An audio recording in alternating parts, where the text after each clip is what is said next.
Saudara, di tangan saya adalah alat musik ukulele. Ukulele merupakan alat musik petik tradisional Maluku, dan ukulele ini yang biasanya saudara temui di toko-toko musik yang ada di Kota Ambon dan sekitarnya, itu biasanya terbuat dari kayu ataupun dari triplek, saudara. Tetapi seiring perkembangan waktu, banyak ide-ide kreatif yang mulai dikembangkan. Misalnya dengan membuat ukulele dari batok kelapa atau tempurung kelapa seperti yang ada di tangan saya ini. Terkesan aneh, saudara, tetapi inilah hasil pengrajin yang sudah banyak membuat inovasi-inovasi terbaru dengan memanfaatkan tempurung kelapa. Dan di samping saya, untuk mengetahui lebih jauh apa sebenarnya ukulele tempurung kelapa, apakah ada tingkat kesulitan yang ditemui ketika ini dibuat, saya sudah bersama-sama dengan seorang pengrajin yang beliau juga adalah guru seni budaya di SMA Negeri 10 yang letaknya ada di Desa Latuhalat. Bung Hendri Tuhusula. Apa kabar, Bung Hendri? Kabar baik. Ya, saudara, saya mengenal Bung Hendri ini dengan sebutan Gurhen, begitu ya? Iya. Gurhen, ini bincang-bincang yang sangat menarik ini.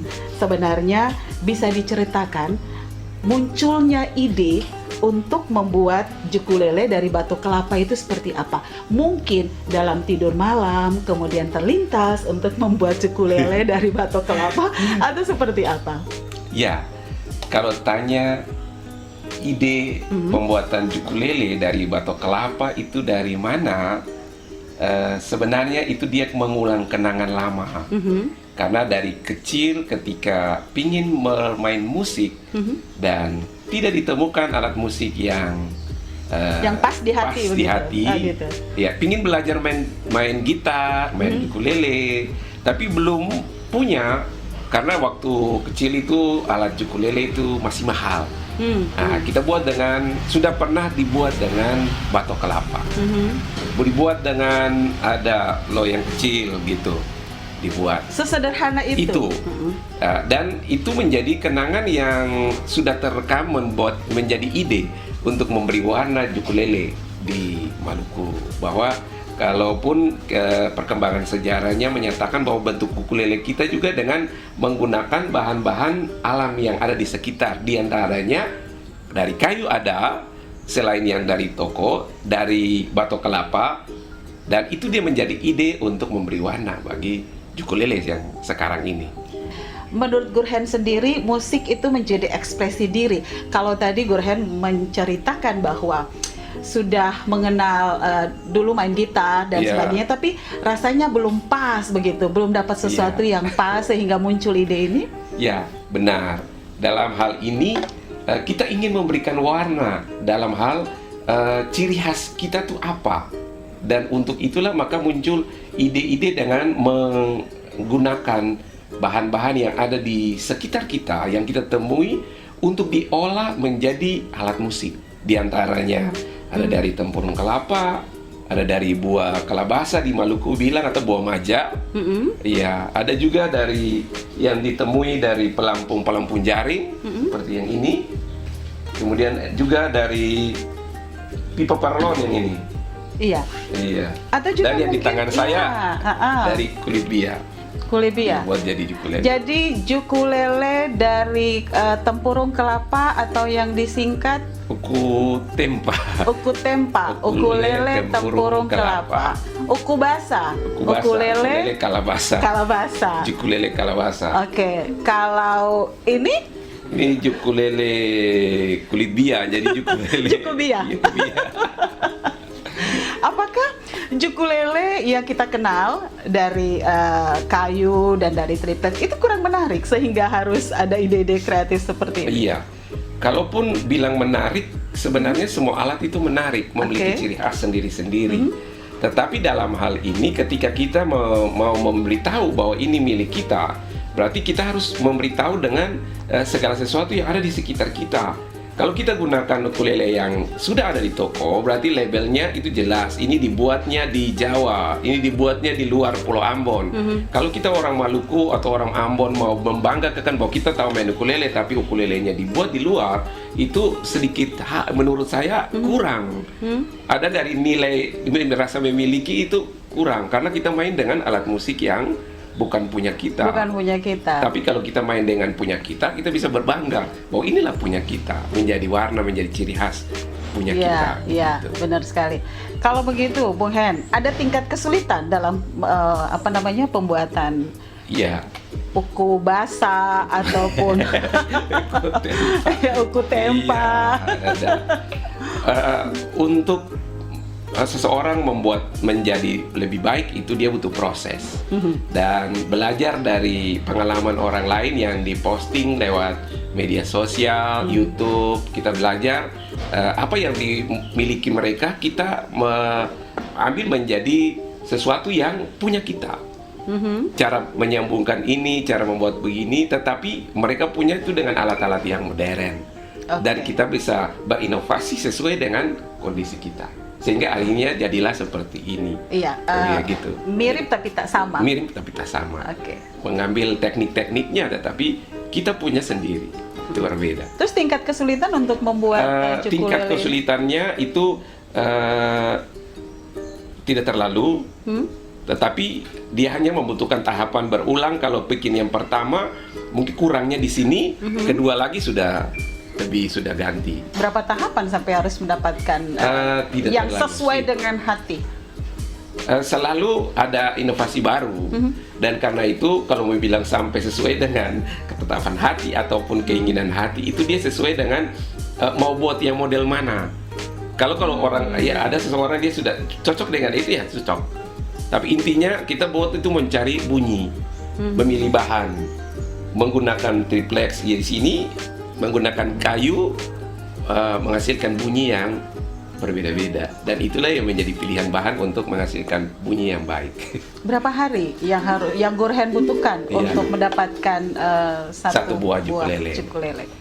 Kalau harinya tidak diasibukkan dengan aktivitas saya, full bisa 3 hari, karena pengeringan itu bisa butuh waktu satu hari. Pengeringan lemnya, kemudian tahapan lanjutan finishing berarti bisa 3 hari. Tapi kalau sibuk bisa 1 minggu. Berarti pembagian waktu juga itu penting. Iya, itu dia. Baik, kemudian Gurhen, ini untuk pemasarannya, apakah Gurhen menggunakan medsos seperti yang sekarang ini kan kita kalau mau promosikan apa yang menjadi milik kita begitu sehingga bisa dikenal oleh banyak orang, apalagi ini sesuatu yang luar biasa, ide kreatifnya itu Gurhen memanfaatkan media sosial, Facebook ataupun Instagram dan lain sebagainya, ataukah dari mulut ke mulut? Dua-duanya sih. Dua-duanya. Karena kalau antar teman bisa dari mulut ke mulut.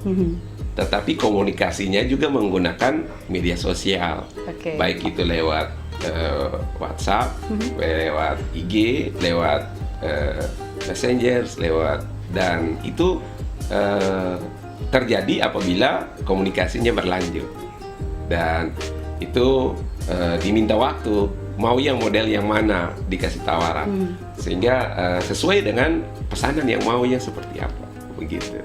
Ini sudah dari kapan Gurhen kalau aktifnya sudah 1 tahun ya, 1 tahun, karena itu mulai buat tapi belum dipublikasi, belum banyak yang tahu, masih hanya sebatas kepentingan alat pembelajaran, ya sebatas kampung di sini, sebatas komunitas yang di sini. Tapi setelah tanpa sadar di posting-posting, tertarik bagi kelompok komunitas yang lain di luar Pulau Ambon. Iya, dan itu menjadi sesuatu ya, wow, ini tantangan juga untuk membagi waktu untuk proses pembuatan. Ketika saya mendengar tentang keunikan yang Gurhen ciptakan membuat ukulele dari batok kelapa ini, kemudian saya jadi kepo, mencari Facebooknya Gurhen, kemudian melihat postingan-postingan itu, ternyata memang ukulele ini sudah dimainkan lebih banyak di kegiatan gereja ya. Iya, kan? benar. Oke. Selain kegiatan gereja, mungkin juga ada kegiatan-kegiatan seremonial lainnya di luar kegiatan Ya, gereja. itu di kelompok komunitas ukulele anak. Iya, mereka pernah juga tampil di luar dengan ukulele ini untuk sengaja memberikan warna bagi musik ukulele di Maluku. Bahwa ya kita tidak tergantung hanya bahwa harus ukulele yang beli di toko, tapi kita juga bisa buat sendiri untuk memainkan, mengekspresikan di Kota Ambon, bahwa ini juga bisa ketika awal itu mereka sering ada yang ragu-ragu tentang bunyinya ketika belum main, tapi ketika sudah dengar, tidak kalah, wow, tidak kalah gitu. Dan harganya juga tidak kalah dengan ukulele yang ada di toko-toko musik gitu. Kalau mau sih tidak menyesal lah. Oh, intinya tidak menyesal. Tidak menyesal. Jadi coba dulu pasti mau. Pasti mau. Satu lagi, Gurhen, saya juga mendengar Gurhen juga membuka kesempatan untuk anak-anak siswa SD ya di sekitar sini untuk memberikan mereka semacam les musik begitu untuk memainkan alat musik ukulele ini. Ya, itu awal ketika euforia ukulele mulai muncul dan mereka bingung mau minta ajar di mana. Dan karena itu ada orang-orang tua yang meminta kesempatan untuk saya mengajari mereka. Tetapi saya malah tertantang bahwa kalau zaman saya dulu susah, kenapa saya tidak menjadi fasilitator untuk mengumpulkan mereka semua dan mengajarkan gratis begitu. Tidak perlu dibayar, hanya datang, yang penting punya ukulele, kita ajari. Sudah berapa cara-cara banyak? memain. Sudah berapa banyak? Kalau yang awal latihan itu bisa pesertanya datang itu sampai 100. Sekarang sudah dibagi per kelompok di kelompok usia. Wilayah sektor. Oh, oke. Jadi masih seputaran desa Waimahu ini. Kalau di sekolah sendiri lagi, itu sudah ambil komunitas di Negeri Latu Halat, di Nusa Niwe, di Airlo, itu bawa ke grup sekolah lagi. Rencana ke depan, mungkin? Rencana ke depan, alat saya ini harus saya beri label. Sehingga ketika ada teman-teman yang meminta untuk di luar, mungkin bisa begitu. Tujuannya mesti ada ide kita labelnya. itu harus juga dipatenkan begitu. Iya, betul. Kedepannya begitu. Iya. Sehingga tidak gampang untuk ditiru dan diakui sebagai milik sendiri. Padahal betul. Itu. Iya. Jadi harus ada labelnya. Iya, tujuannya supaya kalau ada yang ke depannya mau ada pesanan seperti apa, saya juga bisa mengajak saudara yang lain untuk membantu supaya juga turut memberikan kesempatan kepada saudara yang lain. Mungkin begitu. Guru seni budaya, pembuat ukulele tempurung kelapa, dan juga coba boleh dimainkan sedikit. Jadi saudara tidak kalah bagus ya.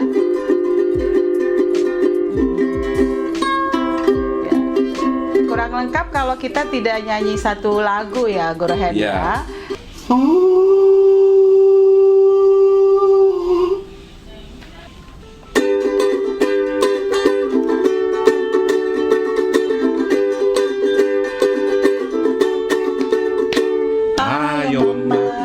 Jangan marah beta, dia cuma cium beta. Ayo mama, jangan marah beta, lah orang muda punya bias.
dengan Bung Hen Tuhusula. Beliau adalah pembuat ukulele dari tempurung kelapa dan juga adalah seorang PNS guru seni budaya pada SMA Negeri 10 Ambon. Selamat siang dan sampai jumpa. Terima kasih ya Guru Hen.